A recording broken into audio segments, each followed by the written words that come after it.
Hello dear students, आपण नफा तोटा हे प्रकरण शिकत आहोत. त्यामधील सराव संच 32 मधील एक्झाम्पल्स आज आपण सोडवायचे आहेत. तर आपल्याला माहिती आहे की नफा तोटा यावर आधारित उदाहरणे सोडवत असताना आपल्याला उदाहरणामध्ये खरेदी किंमत, विक्री किंमत, वस्तूची एकूण खरेदी किंमत किंवा विक्री किंमत माहिती असणं गरजेचं आहे. जर काही एक्झाम्पल्समध्ये खरेदी किंमत, विक्री किंमत दिलेली नसेल तर त्यावेळी आपल्याला ती पहिल्यांदा शोधावी लागते. तर अशा प्रकारे एकूण खरेदी किंमत, एकूण विक्री किंमत कशी काढायची ते आपण सराव संच 32 मधील एक्झाम्पल्सच्या मदतीने सोडवून बघूया. पहिलं एक्झाम्पल आहे, संतोषने 400 अंडी 1500 रुपयांना आणली. संतोषने 400 अंडी 1500 रुपयांना आणली. त्याला 300 रुपये वाहतूक खर्च आला.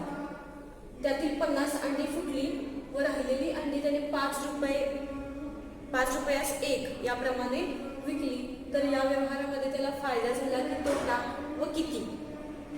आता हे एक्झाम्पल दिलेलं आहे. एक्झाम्पलमध्ये बरीचशी माहिती दिलेली आहे, पण त्यांनी एकूण खरेदी किंमत किंवा एकूण विक्री किंमत ही दिलेली नाही. तर सगळ्यात पहिल्यांदा आपल्याला दिलेली माहिती लिहून घ्यायची आहे आणि त्याच्यावरून एकूण खरेदी किंमत, विक्री किंमत काय आहे हे काढायचं आहे. आणि त्यानंतर मग आपण त्यांचं निरीक्षण करून नफा झाला किंवा तोटा हे सांगू शकतो. आता काय काय माहिती दिलेली आहे बघा. 400 अंडी घेतली 1500 रुपये. मग एकूण खरेदी किंमत काढण्यासाठी बघा, एकूण खरेदी किंमत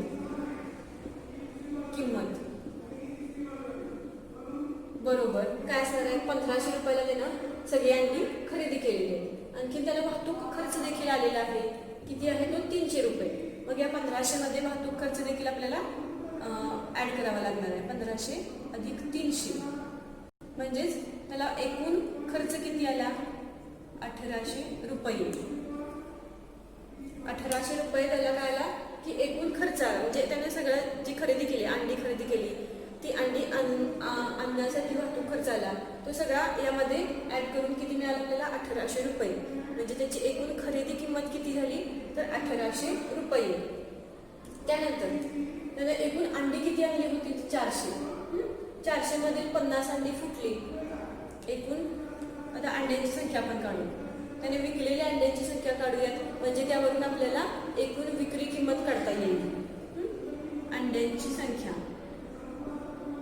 विकलेल्या संख्या. आता कुठल्या अंड्यांची संख्या बघतोय आपण? त्यानं विकलेल्या एकूण अंड्यांची संख्या. मग ती कशी काढायची? तर टोटल आणली होती किती? 400. त्यामध्ये फुटली किती? 50 आणि राहिलेली त्याने विकली सगळी. मग 400 वजा 50 बरोबर 350 अंडी. मग अंडी किती आणली एकूण? 350. प्रत्येक अंड 5 रुपये याप्रमाणे विकलं तर त्याची एकूण विक्री किंमत किती होणार आहे? एकूण विक्री किंमत किती असणार आहे? 350 गुणिले 5. 5 रुपये प्रमाणे एक अंड विकलं. 350 साठी 5 रुपये प्रमाणे विकल्यानंतर त्याला किती?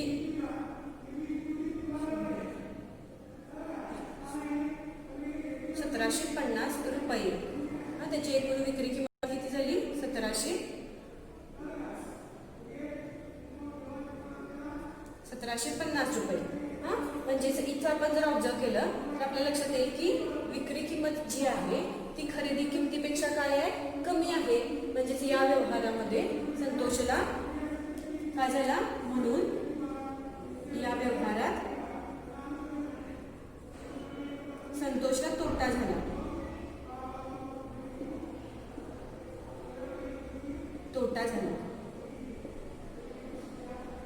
आता काय करायचं आपल्याला? तोटाचं सूत्र वापरून त्याला झालेला तोटा काढायचा आहे. म्हणून तोटा बरोबर काय असणार आहे? खरेदी किंमत वजा विक्री किंमत. खरेदी किंमत वजा विक्री किंमत.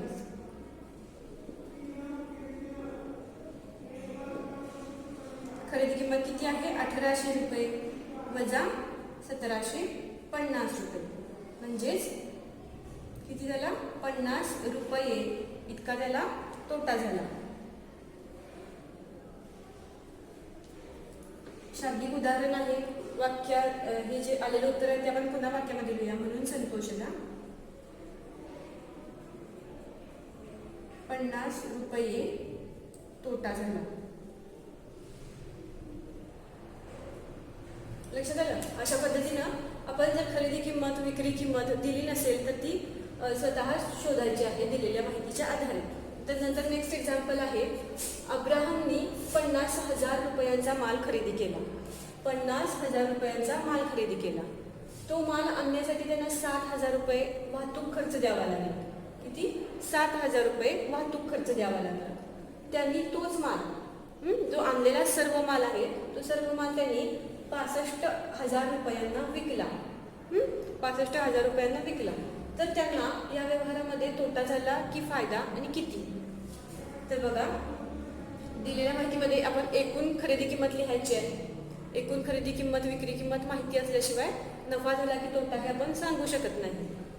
तर आपण एकूण खरेदी किंमत काढूयात. एकूण खरेदी किंमत बरोबर काय असणार बघा, 5,000 खरेदी किंमत आणखी वाहतूक खर्च 5,000 प्लस 7,000 म्हणजेच किती झाले? 57,000 रुपये. म्हणजे त्यांची एकूण खरेदी किंमत किती झाली? 57,000 रुपये. नंतर विक्री किंमतीचं दिलेली आहे. एकूण विक्री किंमत किती दिलेली आहे? 65,000 रुपये. 65,000 रुपये. आता या दोन्ही किमतींचं निरीक्षण केल्यानंतर आपल्या लक्षात येतं की विक्री किंमत आहे ती जास्त आहे, खरेदी किंमत कमी आहे. मग जेव्हा विक्री किंमत जास्त आणि खरेदी किंमत कमी असती त्यावेळी त्या व्यवहारामध्ये नफा होतो. काय झाला? नफा झाला. म्हणून या व्यवहारात अब्राहमना नफा झाला. तो नफा काढण्यासाठी आपण सूत्र वापरूयात. म्हणून नफा बरोबर विक्री किंमत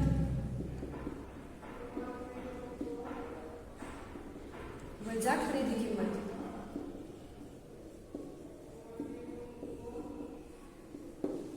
विक्री किंमत वजा खरेदी किंमत. विक्री किंमत किती आहे? 65,000 वजा 5,700.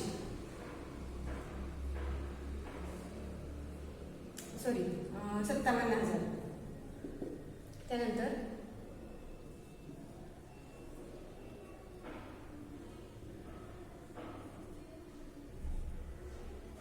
8,000 रुपये.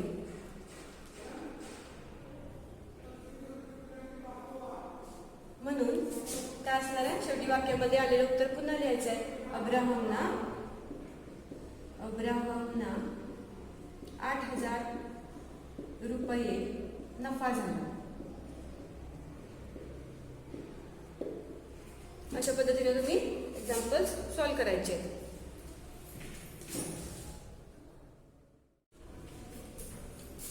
सराव संच 32 मधील पुढचं एक्झाम्पल आहे, कुसुमताईने 700 रुपयास एक याप्रमाणे 80 कुकर खरेदी केली. त्यांना वाहतुकीसाठी 1280 रुपये खर्च आला. पुढे काय सांगितले?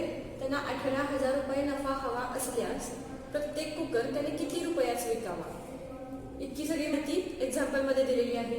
80 कुकर खरेदी केले 700 रुपयांना, 1280 रुपये वाहतूक खर्च आला. तर या माहितीवरून आपण त्यांची एकूण खरेदी किंमत काढू शकतो.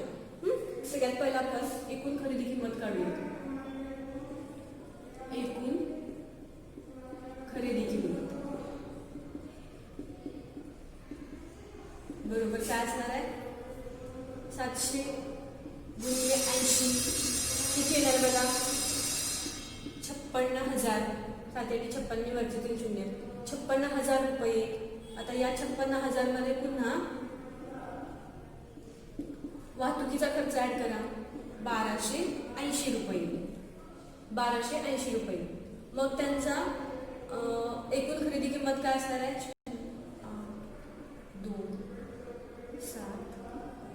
57,280 रुपये इतकी काय असणार आहे? एकूण खरेदी किंमत असणार आहे. आता पुढे काय विचारलं एक्झाम्पल मध्ये? 18,000 रुपये इतका त्यांना नफा हवा आहे. मग 18,000 रुपये नफा हवा असल्यास त्यांना त्यांना प्रत्येक कुकर किती रुपयाने विकावा लागेल? तर ही जी खरेदी किंमत आहे त्यासाठी 57,280 अधिक आपल्याला काय करायला लागणार आहे? 18,000.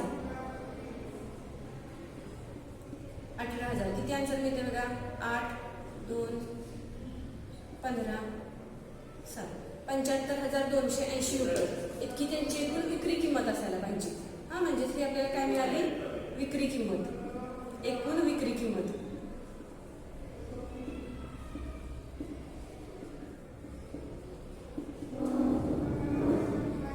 काय केलं बघा? आपल्याला एकूण खरेदी किंमत मिळाली 57,280 रुपये. आता त्यांना अधिक नफा किती पाहिजे? 18,000 रुपये. 18,000 रुपये नफा पाहिजे म्हणून आपण या किमतीमध्ये 18,000 रुपये नफा ऍड केला. त्याच्यानंतर आपल्याला आन्सर काय मिळालं? 75,280 रुपये. 75,280 रुपये म्हणजे कुसुमताईंची एकूण विक्री किंमत किती असायला पाहिजे? 75,280 रुपये. तर एक्झाम्पलमध्ये काय विचारले? मग त्यांना एक कुकर कितीला विकायला पाहिजे? मग या आलेल्या किमतीला किंवा या एकूण विक्री किमतीला आपण कुकरच्या संख्येनं भागायचं आहे. प्रत्येक कुकरची किंमत, प्रत्येक कुकरची किंमत बरोबर काय असणार आहे बघा? 75,280 भागिले कुकरची एकूण किंमत. तर 8 एके 8, 9 8 72, गुणिले 3, 9 चौक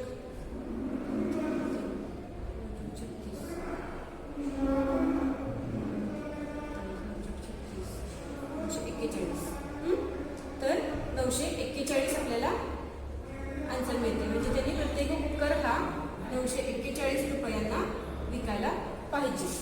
लक्षात आलं? पुन्हा वाक्यामध्ये उत्तर लिहूया. म्हणून प्रत्येक कुकर 941 रुपयांना विकावा. लक्षात आलं? थोडंसं कॉम्प्लिकेटेड होतं. काय केलं त्यांनी? 18,000 रुपये अधिक नफा पाहिजे आहे तर प्रत्येक कुकरची खरेदी किंमत विचारली. याप्रमाणे तुम्ही हे एक्झाम्पल नोटबुकमध्ये सॉल्व्ह करायचं. नेक्स्ट एक्झाम्पल आहे, अजितने साखरेचे 50 किलोचे पोते 50 किलोग्रॅमचे पोते 1750 रुपयांना आणले. साखरेचे भाव कमी झाल्यामुळे त्यांना साखर 32 रुपयाला प्रति किलो याप्रमाणे विकावी लागली. किती किलो? 50 किलो साखर 1750 रुपयांना आणली. साखरेचे भाव कमी झाल्यामुळे तीच साखर त्यांना 32 रुपये प्रति किलो अशी विकावी लागली. या व्यवहारामध्ये त्यांना तोटा झाला आणि तो तोटा किती झाला हे आपल्याला फाइंड आउट करायचं. मग त्यासाठी आपल्याला साखरेची एकूण खरेदी किंमत, एकूण खरेदी किंमत किती सांगितली इथं? 1750 रुपये. 1750 रुपये काय झाली? एकूण खरेदी किंमत. आता विक्री किंमत कडे, एकूण विक्री किंमत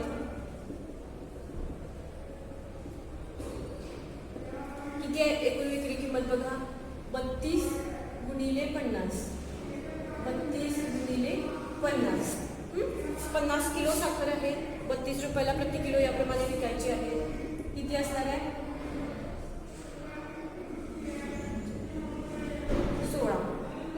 1600 रुपये इतकी काय झाली त्यांची एकूण विक्री किंमत झाली. आता या दोन्ही खरेदी किंमत आणि विक्री किंमत यांचं ऑब्झर्वेशन केलं तर लक्षात येतं की विक्री किंमत कमी आहे, खरेदी किंमत जास्त आहे, म्हणजे तिथं तोटा झाला. म्हणून तोटा बरोबर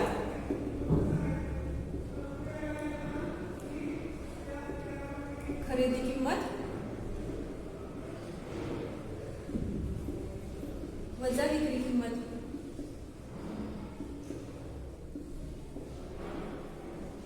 खरेदी किंमत किती आहे?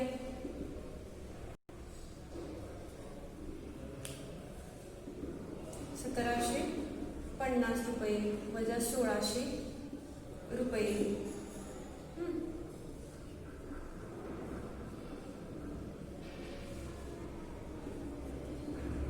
म्हणजेच त्यांना या व्यवहारामध्ये 150 रुपये इतका काय झाला, तोटा झाला. अजितला 150 रुपये तोटा झाला. अशा पद्धतीनं सराव संच 32 मधील राहिलेली एक्झाम्पल्स तुम्ही तुमच्या नोटबुकमध्ये सोडवायचे. त्याचबरोबर व्हिडिओमध्ये दाखवलेली सर्व एक्झाम्पल्स तुम्ही नोटबुकमध्ये सॉल्व्ह करायचे. थँक्यू.